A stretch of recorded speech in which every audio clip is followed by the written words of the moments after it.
Where's that presentation you need for your boss? Slack? Email? Drive? Lost, like your sanity, after wasting hours searching 76 tabs. Your work tools shouldn't take so much work. Dropbox Dash finds what you need fast across all your work apps, so you can focus on what matters. Spend less time searching, more time creating. Learn more at dropbox.com/dash. This episode of Manage Smarter is presented by Sales Fuel Coach, our adaptive sales coaching featuring 5-minute quick coaching personalized to each sales rep. Learn more about Sales Fuel Coach at salesfuel.com. Welcome to the Manage Smarter podcast with hosts C. Lee Smith and Audrey Strong. We're glad you're here for discussions on new ways to manage smarter, hire, develop and retain talent, improve results, and propel team performance to new heights. This is the Manage Smarter podcast. As everybody knows, we've been bending this podcast content into real time, and we have an amazing guest today, Lee, who's going to talk about AI, COVID-19. His background is amazing, and I'm interested to hear kind of some of his ideas for social good in COVID. Yeah, and it's really important right now because we need all the help we can get. We need all the minds we can get, whether they be artificial or human, to solve the issues that we're facing today. And of course, COVID is just one of them, but there are others, and we'll talk about a lot of that. Absolutely. So welcome to Manage Smarter, everyone. As you know, Audrey Strong here, Vice President of Communications at Sales Fuel. And I'm C. Lee Smith, the President and CEO of Sales Fuel. All right, so Neil Sahota is our guest today. We are very lucky to have him, an IBM Master Inventor, United Nations Artificial Intelligence Advisor, author of the book Own the A.I. Revolution, and a professor at the University of California, Irvine. 20-year-plus career, worked with enterprises on the business and marketing strategies to create next-generation products and solutions. This guy's not just an early adopter, he's almost like the Genesis guy. As well as helping organizations create the culture, community, and ecosystem needed to achieve success, such as the United Nations AI for Good initiative. So, Neil, you are very community-minded. Neil also actively pursues social good and volunteers in nonprofits, currently helping the Zero Abuse Project to prevent child sexual abuse, as well as Planet Home, which is an organization to engage youth culture and sustainability initiatives. So, Neil, welcome. Thank you for giving us some of your valuable time today.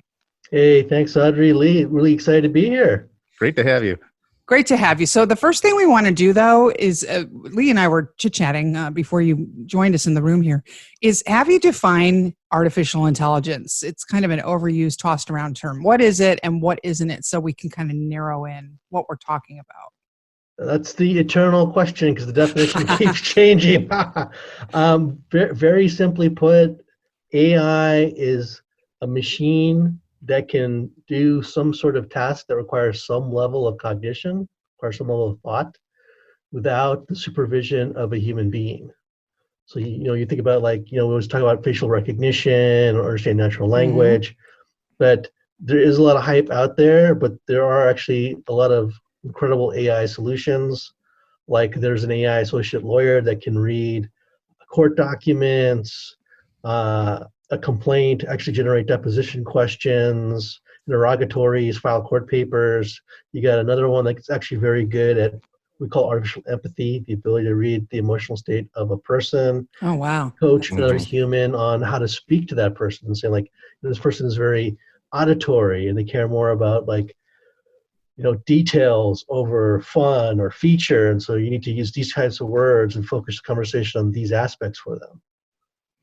And of course, then you have the Russian Twitter bots. Unfortunately, it's a tool. You can use it to create or to destroy. That's the problem. Is we as people have to pick what we want to do. Right. So, for the social good aspect of this, with the organizations you're working with, what are some other examples of the way you're using AI with the organizations that are meaningful to you? Well, one of the biggest illnesses in the world is actually loneliness. About 40% of the world actually suffers from it. And it's I hate to say, especially in COVID-19 times, it's probably getting worse. And one of the things that we're actually working on is a project where you create an AI buddy, so to speak, that gives these people an outlet, not a substitute, but an outlet to actually communicate with. so that if they are feeling lonely or they have an episode, or they're extremely introverted, they have something that they can at least talk to and build some confidence, feel like they're part of something, so they can actually then go out and build real bridges or relationships with human beings. Yes. And so there's actually a research project going on in Nairobi, Kenya, of all places, called Loving AI. Again, not probably what most people think when I say Loving AI, but to actually see if we can teach an AI unconditional love to help people with loneliness. And if you bear with me for a second here, it's turned into this really deep experience into what it means to be human. Because how do you define unconditional love? And how is unconditional love different than regular love, or the love between two spouses, or a parent and a child, or two siblings? And so, machine can only understand what we teach it. So we've actually gone this deep exploration of actually what it means to be human. So I actually believe that AI is helping us be more human. That's interesting. So I'm really curious to know, the topic of the day, hot topic of the day, how can AI help us adapt to a COVID-19 world, the one that we're living in right now? Well, that's a great question, Lee, because, I know COVID-19 not a great situation, but some people are actually calling it the great accelerator, and that some of the things we thought we couldn't do, wouldn't do, or would take too long to do is suddenly in full force. And one of those is actually around food production. So we've seen that the food bank lines have been very long. We see farmers are letting crops rot in the fields because they just have no way of picking them. They're dumping millions of gallons because there's not enough people to buy these distributors. And so we're now seeing where we can use AI to try and match farmers and regular people together to actually source food. We're seeing help in other ways around supply chain and logistics. We're seeing more rise of AI tutors. We're seeing more rise of these kind of like AI chatbots again to give people an outlet, especially as they deal with stress, anxiety, addiction. But perhaps one that most people are going to be most interested in is there's an area called generative design, where AI, rather than just tell the AI, like, I want this, you explain some things about something. Like, let's say you want to build a plane, right? You don't tell it this is the things for a plane. You tell it it's got to have thrust and lift and all these things. And you say, I want a plane that can hold 200 people, go 15,000 miles, have this level of fuel efficiency. And the AI will actually generate millions upon millions of designs to try and make that happen. And we've actually seen it like fabricate new materials that we've never made before to do that, and then give the 5 to 7 top designs to a human engineer. Well, we're now exploring this for viruses, where we can actually see with the AI could actually generate all different types of mutations for COVID, but more on top of that, actually generate potential viruses we haven't seen yet, and then actually break down the virus genomics. We could actually accelerate the ability to create a vaccine. Maybe in the very near future, we might be able to prevent epidemics, let alone pandemics. And I know that Watson, since you've been an IBM guy or whatever, has been very heavily used in detection of breast cancer and trying to find some solutions for that. I mean, so it's great to see that this technology being used in the pharmaceutical industry when we so desperately need it at the moment. Well, for sure. I mean, I think we all have a laser focus on healthcare right now. That's something we all need. So, the real hope is in the future that, we'll have some assistance for doctors and nurses that'll free up more of their time so they can spend more time with patients and people with complex cases. But I can tell you that AI has been in healthcare for 9 years now. Mm. Yeah. That extra 5 minutes that a doctor can spend with a patient makes all the difference in the world. I've got several friends of mine then who are executive coaches, of various healthcare providers and everything like that. And that's the big thing is like, you've got a lot of questions when you're a patient, you're going through stuff and you need understanding. And it's very frustrating when the doctor is in and out, rushing out the door, can't wait to leave as soon as they get there. And that, letting them have that extra moment or two or whatever, I think makes a huge impact on the quality of care. Wouldn't you think? No, 100%. We know that bedside manner is so important for diagnosis and treatment.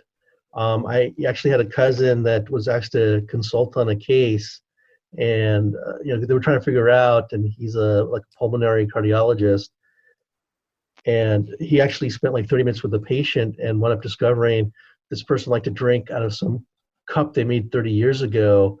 Asked what the cup was made out of, and it apparently had lead in it. Oh, wow. Yeah, never would have found out if he didn't spend that time with the patient. Interesting. So your book obviously has a lot of good suggestions for our listeners, and you talk about automation, time compression, convergence, and connectivity. You're working on the global playing field, Neil, but for somebody listening to this who's has their own company or wants to get involved, what's sort of a micro version process where I could take whatever resources or AI I think I have and offer? What's the low-hanging fruit in the way I can go at this to help my community? That's a great question, Audrey. I actually believe that people should tackle local problems, but local problems often have global solutions because different parts of the world suffer from the same issues. And, honestly, I've seen it doesn't take much. It takes really the mindset to say, whatever I'm doing today, in addition to the normal work and making money, is there a chance to create some social impact? Right? Maybe there is, maybe there isn't, but we don't have that mindset to look for it. But if you start looking for it, you actually might find something. And there's lots of great tools, lots of great programs out there like City AI, which is based on creating local community groups of people that want to help and get together. And I can tell you they're in the top 80 metro areas around the world. And I think you'd be surprised how many people are willing to lend a hand, how many nonprofits are out there. You can reach out to a nonprofit called Net Hope that works with a lot of the nonprofits, especially in the US. I think a lot of the dots are out there. It's just having that, what is it that I want to do, and then find a way to actually get connected. And the great thing about all these organizations, including the United Nations, is if you're having trouble finding those people, they probably know someone that can help you find those people. But it still starts with, what is it that I want to do? Where do I want to help? What's the problem I want to try and solve? Something that Audrey alluded to at the opening of the show is that AI is a term that seems like it's been bastardized by the marketers out there. And so how can, so when we're getting all these solutions thrown at us, from vendors and everything like that come across our desk or email inboxes, like how can we tell what's real AI and what's fake AI? Where AI is just, it's an algorithm or it's a piece of software or whatever, but it's not really AI. It can be difficult. I mean, as the founding fathers of the U.S. said, the price of freedom is ever constant vigilance. It's the same when it comes to AI. If you're just looking at something that just seems to automate, odds are it's probably not AI.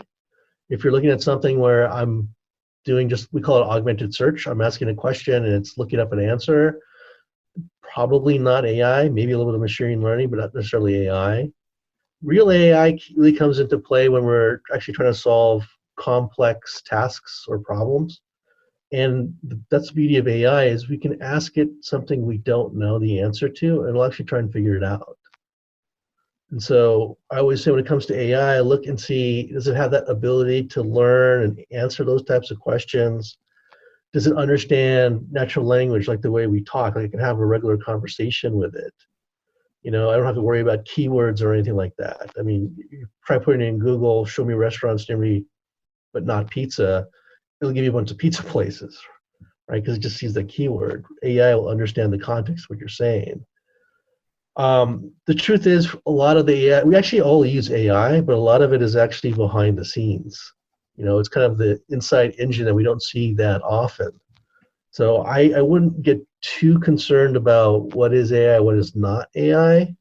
But if you're trying to build something, whoever you're working with, you want to make sure they actually know what they're doing, because too many people are creating decision trees or these paths or doing a lot of coding. AI doesn't require that much coding. Most of the coding for AI is the user experience, the wrapper around it. AI is really about the machine getting lots of data, having those human trainers, and figuring out things on its own. It's kind of wiring its own mind like we do as people, we learn in school. Speaking of school, I was going to let you know my dad was a graduate of UC Davis. He was a veterinarian out of there, so I have a fondness for your where you're teaching at. Talking a little bit about teaching, I love that you sort of referred in your questionnaire for the show about what I call falling up, or talking a little bit about leadership, how you think that you think the number one mistake is people are, I love that you wrote this, people get promoted to their level of incompetence. The Peter principle is still hard at work. I have seen that in newsrooms that I've worked in, people that fall up. It's like, what do they take a 3-hour dinner and they get promoted? So you want to talk a little bit about that for us as well, because you work with so many different stakeholder groups. I would love more on that from you. Sure. I hate to say it this way, is that, we always think that the better job we do, the more we'll move up the ladder. And in theory we should, but we reach a rung where the next step, the work is significantly different. And I've seen this in pretty much every industry and every type of career, especially when you kind of go from that, really, I'm a great marketing analyst, or I'm a fantastic software developer, to suddenly have to take a managerial role. A great salesperson being promoted to sales manager. Yeah, and it's like you're going from doing the work to managing people, right? And that's a huge shift to what your actually responsibilities and the way you should actually approach the job. We actually never teach people how to do that, right? We just assume because they were so good at selling or so good at finance or programming that they'll just make that leap, and that's not the case. I mean, I hate to say it this way, but I was a part-time professor. Just because you're really an incredible researcher and domain expert doesn't mean you're a good teacher, or you know how to communicate and teach these concepts. Mm-hmm. And I've unfortunately seen this too often, where people get promoted in these roles and suddenly they're super unhappy because either they don't like the work they're doing or they're totally ill prepared for it. And often they wind up leaving their company and going somewhere else and taking the job just below, right? Going back to what they were good at. So that leads me to wonder a question I hear frequently, which is, now put this in IBM terms, will Watson take our jobs? No, it won't. The goal is not to replace people, but to free up our time so we can do more value add, more complex work. Right? It's just like we were talking about the doctor or the lawyer getting more time to spend with a patient or a client. I think we all know that we like to get some of the tedious tasks off our plate, and this is an opportunity to actually do that. While machines, AI can do a lot of stuff, there's a lot of things that people actually do much better than machines. When it comes to creativity, imagination, thinking outside the box, right? AI isn't able to do these things. And I think it's really about getting ready for the future of work and not worrying about my job. That's, I think, the key question here. I just unfortunately don't see a whole lot of companies, educational systems getting people ready for that. That's fascinating. Well, then, Lee, I'd like to do many more creative things in my work for you and less widget making. So I stay safe for the next 100 years. Neil, we've got just a few minutes left. You want to talk a little bit about the book. And by the way, everybody, it's neilsahota.com and Neil_Sahota for Twitter and his name on LinkedIn. So talk about the book. Thanks, Audrey. I wrote this book called Own the A.I. Revolution by McGraw-Hill. It's available at Amazon and all major book retailers. But I wrote it to help the non-technical business people, because a lot of the books and even talks I saw at the time, very technically oriented, or there are a lot of fear-mongering, which I didn't like, because it's just like you get people riled up, but don't give them anything to do or solutions to, abate the situation. And that's the goal of the book, is not just to help people understand what is AI, but how they can actually use it, how they can actually disrupt, help their business, help their community with it. Well, fantastic. Well, we appreciate some of your time. Really interesting thoughts and ways of using it that I hadn't thought of prior to meeting you. So this is fantastic. Thanks, Neil. Hey, my pleasure. Thanks, Audrey. Thanks, Lee. Thanks for listening. If you enjoyed the show, please rate and recommend on iTunes, Overcast, or wherever you get your podcasts. You can also get more great information at salesfuel.com.